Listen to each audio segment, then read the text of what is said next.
Students, welcome to physics by Munish Sharma. Dhauladhar पहाड़ियों की खूबसूरत बैकग्राउंड में शुरू करते हैं आज का लेक्चर। और आज के हमारे टॉपिक रहेंगे एरिया वेक्टर, इलेक्ट्रिक फ्लक्स और गॉस थ्योरम, साथ में गॉस थ्योरम का प्रूफ।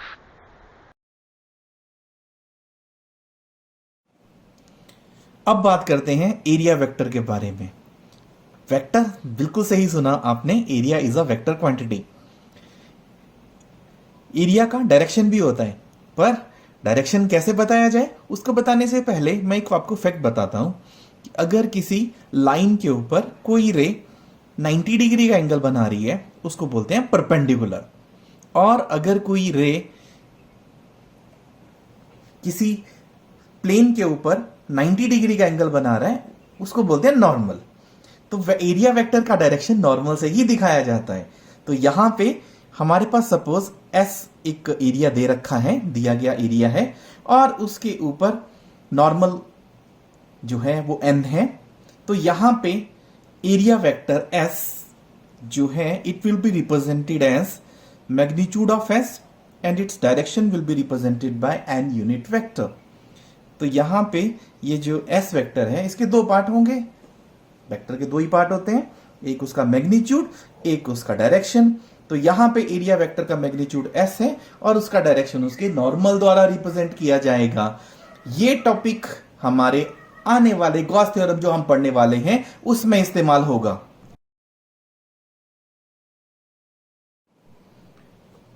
आइए अब बात करते हैं इलेक्ट्रिक फ्लक्स के बारे में। इलेक्ट्रिक फ्लक्स को समझने के लिए सपोज ये हमारे पास एक एरिया दिया गया है और ये एरिया है डेल एस, और ये इस एरिया को नॉर्मल है। अब ये अगर यूनिफॉर्म इलेक्ट्रिक फील्ड में रखा गया है और इलेक्ट्रिक फील्ड को हम इलेक्ट्रिक लाइन ऑफ फोर्स से डिस्क्राइब कर रहे हैं, तो इसमें से जितनी number of electric field line normal direction से गुजरेंगी पर यूनिट टाइम, आप उसको बोलेंगे electric flux. So number of electric field line crossing given area normally per unit time is known as electric flux. तो यहां पे इलेक्ट्रिक फ्लक्स को detail में समझते हैं। अब हमेशा तो ऐसा हो नहीं सकता कि ये इलेक्ट्रिक फील्ड लाइन जो है वो हमेशा नॉर्मल डायरेक्शन में होंगी। नॉर्मल स्थिति में तो हम क्या करते हैं, हम इसको फाई से डिनोट करते हैं, पर यहां पे हम स्मॉल एरिया कंसीडर कर रहे हैं तो हम small flux del S phi ले लेते हैं। It is calculated as del phi is equal to E into del S. पर ऐसा होना तो हमेशा संभव नहीं है कि हमेशा इलेक्ट्रिक फील्ड लाइन किसी दिए गए एरिया को नॉर्मल डायरेक्शन में क्रॉस करेंगी। अब अलग एंगल भी हो सकता है। आगे का टॉपिक पढ़ने से पहले आइए एक वीडियो देखते हैं। बच्चों, लुक एट दिस सरफेस। जैसा हमने अभी कंसेप्ट में पढ़ा था एरिया वेक्टर के, कि एरिया का डायरेक्शन भी होता है। एरिया का डायरेक्शन होता है उसके नॉर्मल के अलॉन्ग। तो ये नॉर्मल अगर ये दिशा है तो ये है इस एरिया का डायरेक्शन। अब इस एरिया वेक्टर में से कितना फ्लक्स पास कर रहा है उसको देखने के लिए आइए हम देखते हैं इसको। Look at this surface. जब हम इसको पानी में डाल रहे हैं, पानी फ्लो कर रहा है। अब देखिए इसमें से पानी फ्लो कर रहा है। अब मैं इसमें लगभग पानी में पूरा डुबा चुका हूं, तो इसमें से मैक्सिमम पानी क्रॉस कर रहा है। आप जरा देख सकते हैं, पानी इसमें से मैक्सिमम क्रॉस कर रहा है। और अगर आप इसके एरिया वेक्टर की तरफ ध्यान दें तो it is in the same direction, ये उसी दिशा में है। क्योंकि जैसा हमने पहले भी बोला था कि एरिया वेक्टर जो है वो नॉर्मल दिशा में होता है। तो अभी जो है ये नॉर्मल जो है इस एरिया का और पानी का फ्लो का जो डायरेक्शन है ये सेम है। तो इसीलिए इनकी दोनों के बीच में अगर एंगल की बात करें तो 0 डिग्री है, तो मैक्सिमम इसमें से पानी फ्लो कर रहा है। अगर मैं इस एंगल को चेंज करूं तो आप देख सकते हैं कि अब इसमें से जो पानी निकल रहा है कम होता जाएगा एंड लगभग यहां तक आते आते अब 0 हो गया। अब आप देख सकते हैं यहां पे अगर मैं इसको पानी से बाहर निकालूं तो अभी आप देख सकते हैं पानी जिस दिशा में फ्लो कर रहा है उससे इसके बीच में एंगल जो है 90 डिग्री बन रहा है। ये मैं आपको कैलकुलेशन में भी बताऊंगा एक बार फिर से कि यहां पे आप ध्यान से देखिए अभी इसमें से कितना पानी फ्लो कर रहा होगा। दैट्स राइट, 0, कुछ भी नहीं फ्लो कर रहा है। अब इसका एंगल अगर फिर चेंज किया जाए तो अब इसमें से पानी का वैल्यू जो इसमें से गुजर रहा है वो बढ़ता जा रहा है। अब यहां पे कितना हो गया? मैक्सिमम। इलेक्ट्रिक फ्लक्स भी कुछ इस तरह से होता है। इलेक्ट्रिक फ्लक्स की डेफिनेशन होती है कि कितनी लाइन फ्लो कर रही है, इलेक्ट्रिक फील्ड लाइन कितनी इस एरिया से कितनी number of electric line flow कर रही है। तो और नॉर्मल डायरेक्शन में, ये भी साथ में हम ऐड करते हैं। तो अभी ये नॉर्मल डायरेक्शन में है, यानी नॉर्मल जो है वाटर के फ्लो की दिशा में, तो पानी एक फ्लक्स की तरह है, इलेक्ट्रिक फ्लक्स की तरह है। तो यहां पे जैसे पानी फ्लो कर रहा है वैसे ही इलेक्ट्रिक फ्लक्स फ्लो करता है। तब अगर नॉर्मल दिशा में तो मैक्सिमम फ्लक्स फ्लो कर रहा है। अब यहां पे कम होता जा रहा है जैसे ही हम एंगल को चेंज कर रहे हैं, और जब ये एंगल 90 डिग्री पहुंचेगा तो ये हो गया 0, यानी इसमें से कुछ भी फ्लक्स फ्लो नहीं कर रहा है, यानी flux crossing through this surface is 0।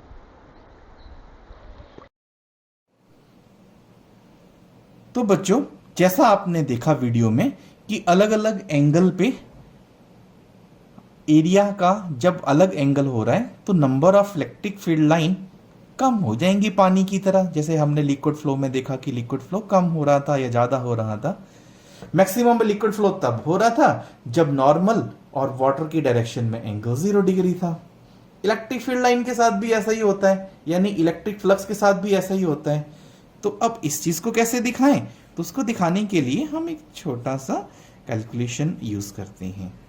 तो suppose this is our direction of our area that is normal to it, and और जो इलेक्ट्रिक फील्ड है E वो इसके साथ थीटा एंगल बना रहा है। और ये दिया गया एरिया जो है ये डेल S है, और इसका हम एक स्मॉल पार्ट कंसीडर करते हैं, मैं उसको ds बोल देता हूं। तो स्मॉल ही फ्लक्स होगा। अब उस फ्लक्स को कैलकुलेट करने के लिए हमें E के कंपोनेंट्स बनाने पड़ेंगे।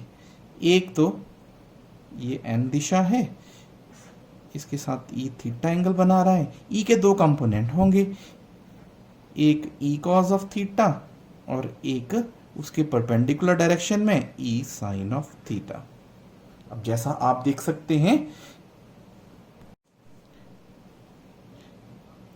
पहला component E cos theta n along n, यानी इलेक्ट्रिक फील्ड लाइन जो E cos थीटा की डायरेक्शन में है वही इसमें से नॉर्मल डायरेक्शन से पास कर पा रही हैं। जो परपेंडिकुलर है n से, ये परपेंडिकुलर जो है वो पैरेलल होंगी सरफेस के, वो क्रॉस नहीं कर पाएंगी।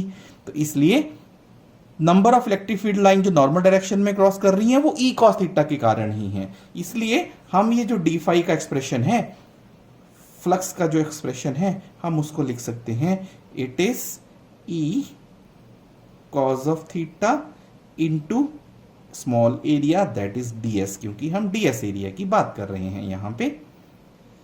इसको ऐसा भी लिख सकते हैं E ds cos of theta, और जैसा आपको पता है इट इज स्केलर प्रोडक्ट और डॉट प्रोडक्ट, तो ये d phi is equal to E dot ds। पर अगर आपको टोटल फ्लक्स निकालना हो तो टोटल फ्लक्स आप कैलकुलेट कर सकते हैं फाई का इंटीग्रेशन करके, it is E dot ds और इंटीग्रेशन ऑफ d फाई। तो ये हमारे पास इलेक्ट्रिक फ्लक्स के लिए एक फार्मूला बन गया। इस फार्मूले की मदद से हम इस क्वांटिटी को पूरा डिस्क्राइब कर सकते हैं।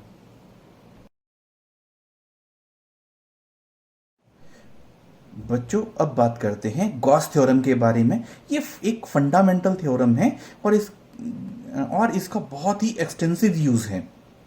तो सबसे पहले हम इसका डेफिनेशन डिस्कस करते हैं। तो इसका स्टेटमेंट के बारे में बात कर लेते हैं कि इस थ्योरम के हिसाब से किसी दिए गए क्लोज सरफेस में से कितना इलेक्ट्रिक फ्लक्स फ्लो कर रहा है वो बराबर होता है 1/ε0 टाइम्स, यानी 1/ε0 गुना charge enclose by the surface. According to this theorem, electric flux through a close surface is equal to 1/ε0 times charge enclose by the surface. और इसको अगर आपने मैथमेटिकल फॉर्म में लिखना है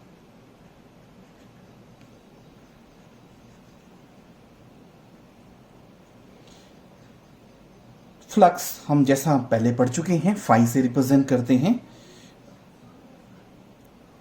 ओवर अ क्लोज सरफेस। तो मैं ये क्लोज निशान बना रहा हूं, तो ये टोटल फ्लक्स हमारा, जिसको कि हम E डॉट डी एस लिख सकते हैं। और हमारी थ्योरम के हिसाब से ये अगर चार्ज एनक्लोज Q है तो 1/ε0 इंटू Q, जो कि बन जाएगा Q अपॉन ε0। तो ये है बच्चों थ्योरम का mathematical statement, that is phi is equal to Q upon ε0, where Q is charge enclose by the given surface. तो दिस इज गॉस थ्योरम। इस थ्योरम को प्रूव करना भी बहुत जरूरी है, तो इसके लिए हमें कंसीडर करना पड़ेगा। क्या कंसीडर करेंगे हम एक क्लोज सरफेस कंसीडर करते हैं। इसका सरफेस एरिया S है, और मैं साथ में ये भी बता दूं, हम जो सरफेस किसी चार्ज की इलेक्ट्रिक फील्ड को कैलकुलेट करने के लिए गॉस थ्योरम में यूज करते हैं, हम उस सरफेस हाइपोथेटिकल सरफेस को नाम देते हैं गॉसियन सरफेस। तो यहां पे जो हम सरफेस बात कर रहे हैं, एक स्फीयर का सरफेस ले लेते हैं। यहां पे एक स्फीयर एनक्लोज कर रहा है, वॉल्यूम हम इसलिए नहीं बोल रहे हैं, हमें यहां पे इसके सरफेस के अक्रॉस कितना फ्लक्स क्रॉस कर रहा है हमें वही कंसीडर करना है, इसलिए हम इसको सरफेस ही कह रहे हैं। तो इसका एक छोटा सा पार्ट, स्मॉल एलिमेंट, हम ds कंसीडर करते हैं। इसका सेंटर है O, और इसके सेंटर में चार्ज Q इज एनक्लोज्ड। तो इसके सेंटर में चार्ज Q एनक्लोज है। अगर आप ये ds सरफेस ले रहे हैं तो इस ds सरफेस का डायरेक्शन आपको n यूनिट वेक्टर से मान लेते दिया गया है। और ये जो दिया गया सरफेस है, सपोज इसका रेडियस है r। तो यहां पे हमने कंसीडर क्या किया, हमने क्लोज सरफेस S किया कंसीडर, जिसका radius it is in the form of sphere. इसका रेडियस है r, इसके सेंटर O पे चार्ज एनक्लोज है जो कि है चार्ज Q, और इसका हमने एक छोटा सा एलिमेंट कंसीडर किया ds, जिसका की डायरेक्शन है n यूनिट वेक्टर। और ये जो हम सरफेस लिया ds, सपोज इस चार्ज Q के कारण r डिस्टेंस पे इलेक्ट्रिक फील्ड का वैल्यू है E। जैसा आपको पता है, डिस्टेंस के हिसाब से इलेक्ट्रिक फील्ड, अगर डिस्टेंस बढ़ता है तो इलेक्ट्रिक फील्ड कम होता है आर स्क्वायर के हिसाब से। हम ये इक्वेशन में पहले पढ़ चुके हैं। अब ये ई वैल्यू मान लेते हैं, ई का वैल्यू इस पॉइंट डीएस सरफेस पे ऊपर ई है। तो अगर हम फ्लक्स को कैलकुलेट करें तो what is the value of flux. हम फ्लक्स के बारे में बात करते हैं। इसके बाद अगर फ्लक्स का वैल्यू जो डी एस सरफेस से क्रॉस कर रहा है उसको डी फाई से रिप्रेजेंट कर रहे हैं, तो ये फ्लक्स का वैल्यू होगा, जैसा हम फार्मूला पढ़ चुके हैं, ई डॉट डी एस। यहां पे ds जो है it is a small element, that is why the value of flux is also small and we have written it as d phi. अगर हम टोटल पूरे सरफेस की बात करें तो टोटल फ्लक्स अगर हम लिखना हो तो हमें नेचुरल सी बात है, टोटल फ्लक्स हम इसको इंटीग्रेट करके कैलकुलेट कर सकते हैं। तो phi is equal to integration over close surface, that is D phi.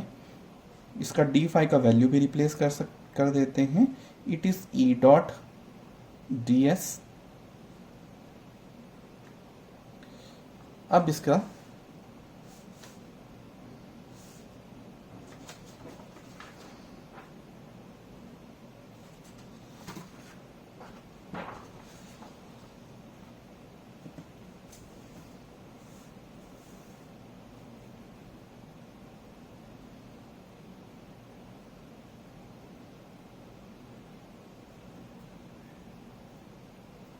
तो हमारे पास फाई का वैल्यू आ गया line integral over a close surface E dot D S.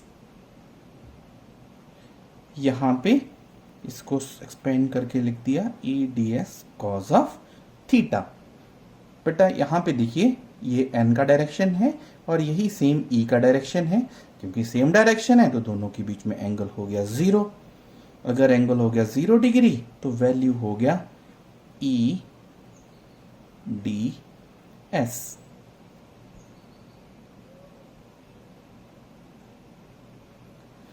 अब इसमें इस इक्वेशन को हम नंबर 1 दे देते हैं। Let this is equation number 1। Now as we know, electric field is given by electric field at ds is given by, or it can be calculated as E is equal to 1 by 4 pi epsilon naught Q upon R square.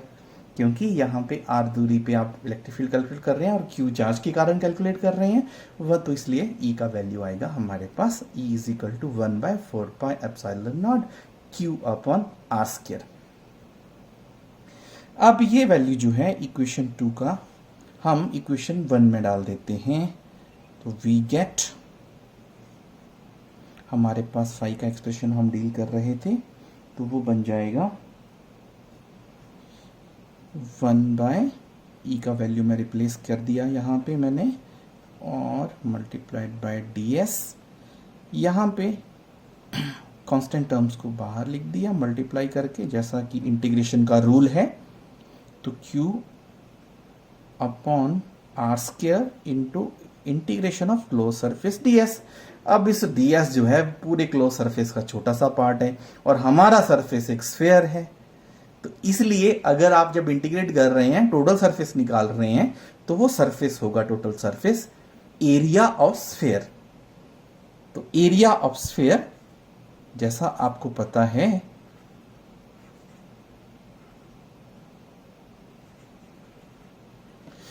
Force pi R square. तो यहां पे ये value हम replace कर रहे हैं और ये एक्सप्रेशन हमारे पास बन गया फोर्स पाई आर स्क्वायर। अब यहाँ पे जो टर्म्स कैंसिल हो जाती हैं वो कैंसिल कर दिया हमने और हमारे पास बच गया Q upon epsilon naught. So phi is equal to Q upon that is flux is equal to Q upon epsilon naught. This is required proof of Gauss theorem.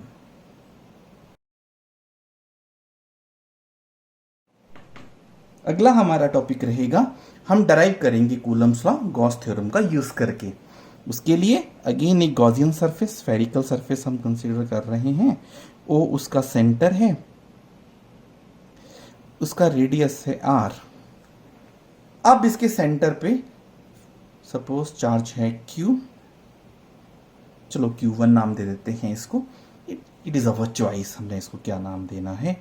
और यहाँ पे again small surface ds, electric field is radially outward, बाहर की तरफ है radius की direction में, इसलिए ये E का डायरेक्शन और E का जो unit vector that is n जो कि नॉर्मल सरफेस के नॉर्मल की डायरेक्शन में है।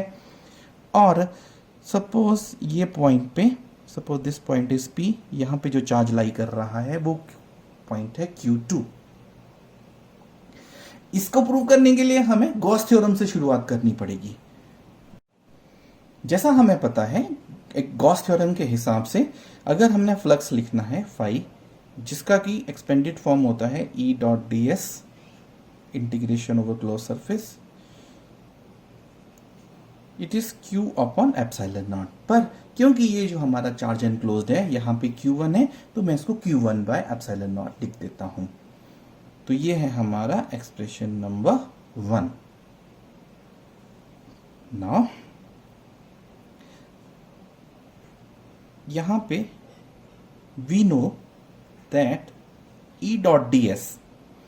Here angle between E and ds का direction is also along n unit vector.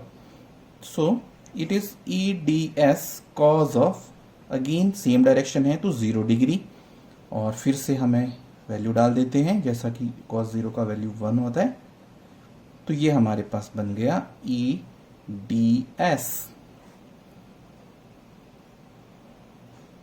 So E into integration of ds over a closed surface.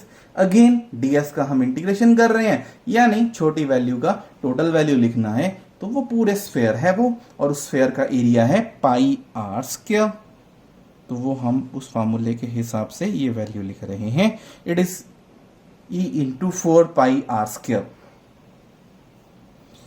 अब ये value equation 1 में डाल देते हैं. From equation 1 we get